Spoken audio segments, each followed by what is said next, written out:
हूं सबीना तामंग देशमुख। महायुद्ध का 27वां दिन और वही तस्वीर, महाबर्बादी, महातबाही, खंडर में तब्दील होने वाली वो इमारतें, वो धरती जिससे बार बार यूक्रेन थर्रा रहा है। रूसी हमले किस तरह से बढ़ते जा रहे हैं, जानकारी आप तक पहुंचा दें। लेकिन इस बीच रूस यूक्रेन युद्ध पर बड़ी खबर, बाइडेन का रूस पर बड़ा आरोप यहां पर सामने आया है। जो बाइडेन अमेरिकी राष्ट्रपति क्या कुछ रूस पर आरोप लगा रहे हैं, पहुंचा दे आप तक ये जानकारी भी। यूक्रेन में रासायनिक हमले की तैयारी यहां पर रूस कर रहा है। ये आरोप जो बाइडेन की तरफ से लगाया गया है, बेहद गंभीर और संगीन आरोप देखिए ये लगाया जा रहा है। लेकिन इसके साथ ही जो बाइडेन ने यह भी साफ कर दिया, या फिर यूं कहिए कि चेतावनी दे दी कि रूस को नतीजे भुगतने होंगे, रूस को नतीजे यहां पर भुगतने होंगे अगर रासायनिक हमला हुआ।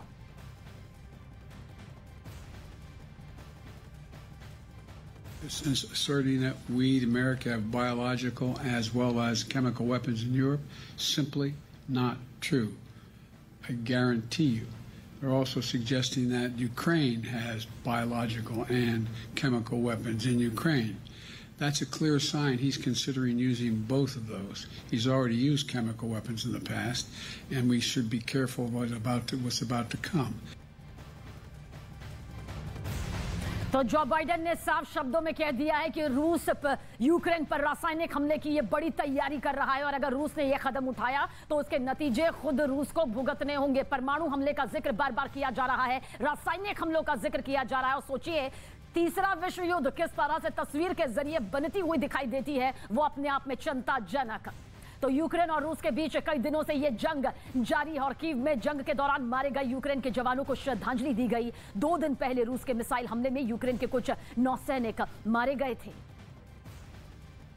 मारे गए सैनिकों में अलेक्जेंडर कोवतून नाम का एक सैनिक भी शामिल रहा, जिसे श्रद्धांजलि देने के लिए यूक्रेन के फौजियों के साथ उसके घर वाले भी वहां पहुंचे। यूक्रेन के इस फौजी के शव को फूलों से सजे ताबूत में रखा गया, जिसके सामने खड़े यूक्रेन के सैनिकों ने अपने साथी के बलिदान को याद किया।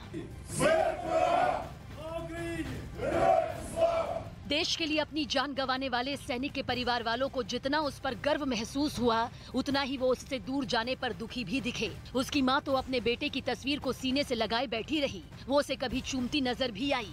ज्यादा देर तक वो अपने आंसुओं को छिपा नहीं पाई और उसका दर्द छलक उठा। यही हाल उस सैनिक के बाकी घर वालों का भी दिखा।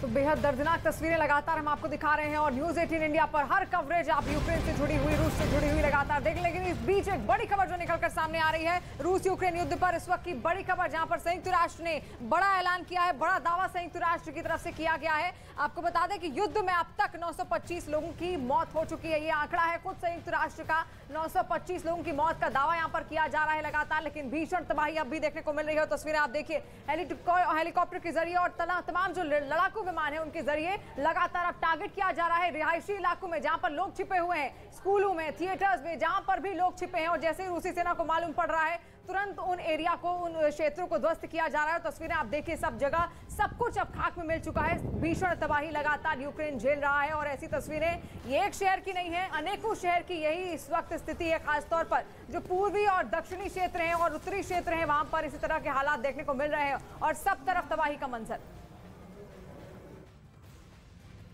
उधर अमेरिका और यूके ने रूस का समर्थन करने वाली कुछ वेबसाइट्स और एजेंसीज पर कार्रवाई की। क्या ये कार्रवाई है, जानकारी आप तक पहुंचाते हैं। और 3 वेबसाइट और समाचार एजेंसियों पर प्रतिबंध लगा दिया गया, बैन लगा दिया गया। बताया गया कि नकेल उन एजेंसियों पर कसी गई जो रूस की खुफिया एजेंसी की खबरें छापती हैं। अमेरिका और ब्रिटेन का दरअसल दावा है कि ये एजेंसियां रूस के झूठे प्रोपेगेंडा को फैलाने में मदद कर रही थी। साथ ही रूस के सेंट पीटर्सबर्ग में मौजूद एक ऐसी एजेंसी पर भी ये कार्रवाई की गई जो सोशल मीडिया पर बड़े पैमाने पर पुतिन के लिए समर्थन जुटाने का काम करती थी। वहीं ब्रिटेन ने वहां प्रसारित होने वाले रूस के समर्थन वाले न्यूज चैनल आरटी के लाइसेंस को भी पूरी तरह से रद्द कर दिया। और इस वक्त की बड़ी खबर महायुद्ध ब्रेकिंग के जरिए आप तक पहुंचा दे। रूस ने अपने सैन्य अभियान का वीडियो जारी किया। वीडियो में दिखाया गया कि रूसी हवाई सेना यूक्रेन में बड़े स्तर पर तबाही कर रही है। तबाही की तस्वीर भी इस वक्त आपके सामने दिखाने जा रहे हैं। यूक्रेन की सेना पर बड़ी तबाही किस तरह से दिखाई दे रही है खुद देख लीजिए। और रूस की सेना लगातार आगे बढ़ रही है। यह वीडियो डोनेस्क शहर का बताया जा रहा है जो इस वक्त आप देख रहे हैं। और क्या कुछ हालात इस वक्त वहां पर बने हुए हैं जो बता रहे हैं कि आने वाला वक्त यूक्रेन के लिए कितना मुश्किलों भरा रहने वाला है। है। 27वां दिन है, 1 महीने पूरी होने में महज चंद दिन बाकी है, जहां पर एक्सपर्ट्स तक कह रहे थे कि 2 से 4 दिन में हो सकता है कि यूक्रेन घुटने टेक दे, लेकिन यूक्रेन 27वें दिन भी रूसी सेना का मुकाबला डट कर रहा है। लेकिन इसमें कोई शक नहीं, कोई दो राय नहीं कि यूक्रेन के शहर अब तक बर्बाद हो चुके हैं और इस बर्बादी की भरपाई में न जाने कितनी पीढ़ियों को अपनी मेहनत यहां पर झोंकनी होगी। लेकिन आज की जो ये वर्तमान की तस्वीर है वो भविष्य के अंधकार को भी यहां पर दिखा रही है। लाखों लोगों का पलायन हो चुका है, लाखों लोग बर्बाद हो चुके हैं। आखिर कीव पर पुतिन की सेना कब्जा क्यों नहीं कर पा रही, अब इसका भी जिक्र कर लेना जरूरी है। क्या वजह है जिसके चलते कीव रूसी सेना की पहुंच से दूर है, इस रिपोर्ट के जरिए आप देखें। कीव के बचे रहने की कई वजह हैं।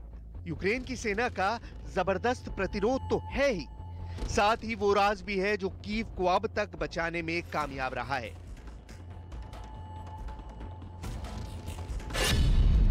ये एक ऐसा राज है जिसकी बुनियाद सोवियत रूस के दौर में रखी गई थी। कीव शहर के नीचे सुरंगों का एक ऐसा जाल बना हुआ है जिनमें शहर के लोग और यूक्रेनी फौजी महीनों तक छिपकर रूस के खिलाफ जंग जारी रख सकते हैं। ये सुरंगों की एक ऐसी भूल भुलैया है जिसमें लोग भटक भी सकते हैं, लेकिन इस भूल भुलैया को जानने वाले इस सुरंग में एक जगह से घुसकर शहर के दूसरे हिस्से से बाहर निकल सकते हैं। फिलहाल इन सुरंगों का इस्तेमाल शहर के पानी की निकासी के लिए किया जा रहा है, लेकिन फिर भी इन सुरंगों को जानने वाले जानते हैं कि यहाँ सालों पहले रूसी सेना के वो बंकर भी मौजूद हैं जिनमें आसानी से छिपा जा सकता है। इतना ही नहीं, यूक्रेन का दावा है कि उसने राजधानी कीव और अपने नागरिकों की सुरक्षा का हर मुमकिन इंतजाम कर दिया है। यूक्रेन सरकार के मुताबिक रूसी हमले से बचने के लिए उसने कीव में 3000 बॉम्ब शेल्टर बनाए हैं। यूक्रेन में पूर्वी यूरोप का सबसे बड़ा और सबसे पुराना अंडरग्राउंड नेटवर्क मौजूद है। शहर की मेट्रो के 52 में से 47 सब स्टेशनों को भी बॉम्ब शेल्टर में तब्दील कर दिया गया है। इन बंकरों में हजारों लोग छिपकर महफूज रह सकते हैं। नीपर नदी के नीचे बनी एक मेट्रो लाइन के जरिए भी शहर के दोनों हिस्से आपस में जुड़े हैं। यानी जब कीव सोवियत रूस का हिस्सा था तभी से किले के तौर पर तैयार किया गया था। ऊंची ऊंची इमारतों, चौड़ी सड़कों और बड़े बड़े पार्कों वाला कीव सिर्फ यूक्रेन देश की राजधानी नहीं बल्कि रूस की संस्कृति का हिस्सा है।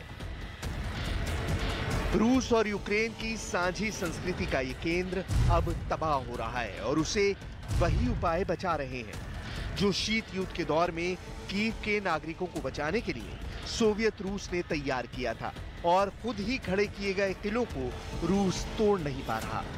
भले ही बमबारी और मिसाइलों से कीव बर्बाद हो रहा है, लेकिन परम सत्य ये है कि जब तक कीव पर रूस का कब्जा नहीं होगा, पुतिन का यूक्रेन प्लान अधूरा रहेगा।